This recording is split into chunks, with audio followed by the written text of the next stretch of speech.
Jadi supaya ya, adik-adik juga pada tahu hak apa aja yang harus dilakukan dalam bersosialisasi di sekolah gitu. Jadi apa yang harus kita lakukan di sekolah, ketemu teman gimana, bersikapnya kayak gimana, nanti bakal dijelasin sama kakak-kakak yang di depan.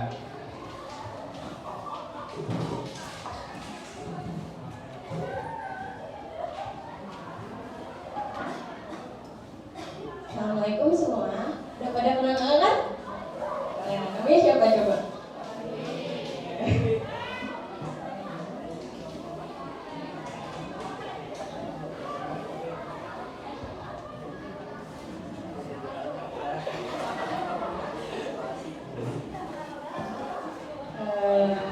Jadi kalian tahu nggak sih hak itu apa? Ada yang tahu? Tahu nggak tahu? Jadi hak asasi manusia itu adalah hak yang melekat pada diri setiap manusia sejak awal dilahirkan, yang berlaku seumur hidup dan tidak dapat digugat oleh siapapun, yang wajib dihormati, dijunjung tinggi dan dilindungi oleh negara, hukum dan pemerintahan dan setiap orang demi kehormatan serta perlindungan hak dan manusia. Jadi ciri-ciri hak asasi manusia itu ada 4. Yang pertama, hak asasi manusia bersifat itu ada contoh hak di sekolah. Yang pertama ada hak mendapatkan ilmu pengetahuan. Itu dari jenjang SD, SMP, SMA, kuliah maupun nanti kita kerjanya itu pasti kita mempunyai hak untuk mendapatkan ilmu pengetahuan. Jadi kayak apa sih namanya?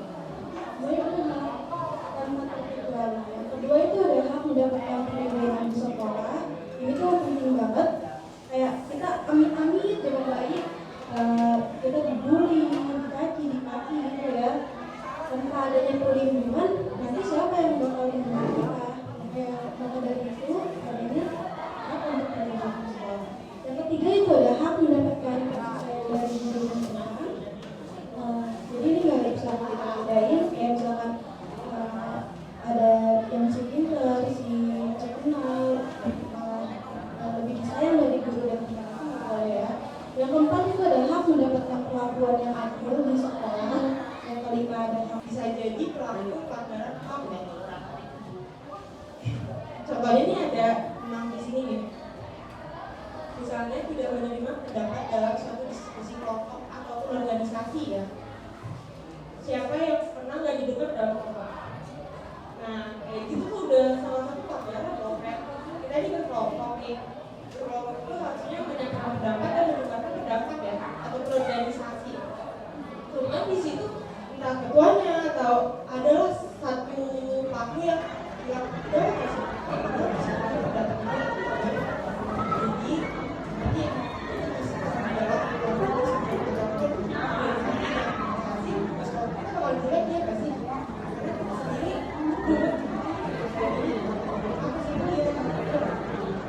terus yang kedua juga tenaga aparat yang ada di sekolah. Contohnya apa?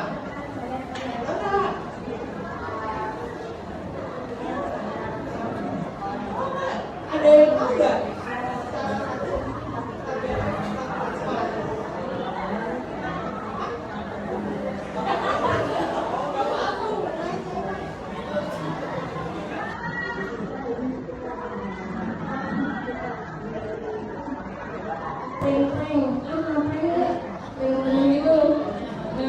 Saya suruh terus suruh ngapain gitu. Itu nggak boleh ya. Ini bisa dilakukan. Ya mungkin penjelasan dari Bapak. Saya suruh terus suruh ngapain gitu. Itu nggak boleh ya. Ini bisa dilakukan.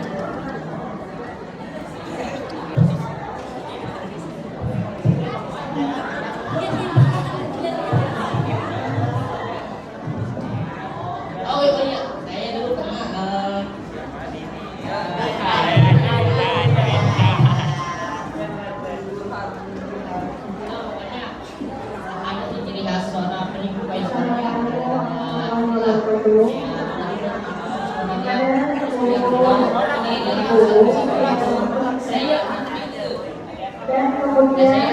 Terima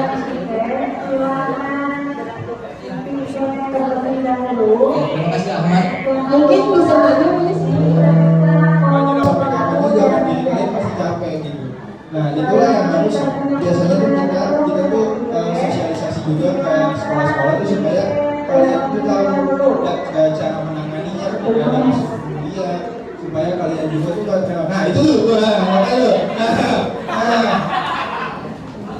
Nah habis itu ada juga penerapan peraturan dan tata tertib di sekolah yang jadi biasanya tuh di setiap peraturan sekolah biasanya tuh udah ada tentang HAM, tentang dampak, tentang ciri-ciri.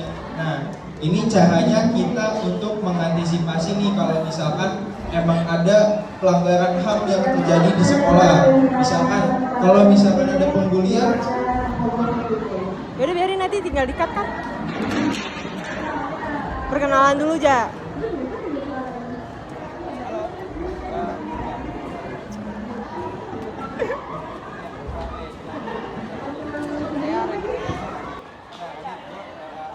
Aku pengen nanya nih soal tentang HAM yang terjadi di sekolah.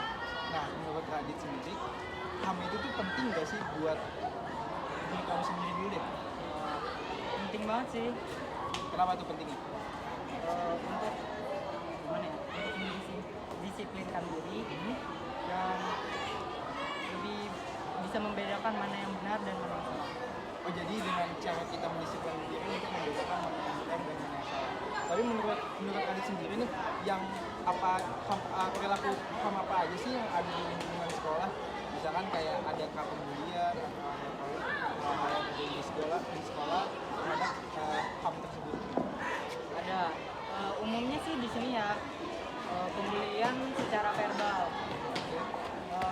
pengingkaran kewajiban, sama biasanya 1, 2, 3.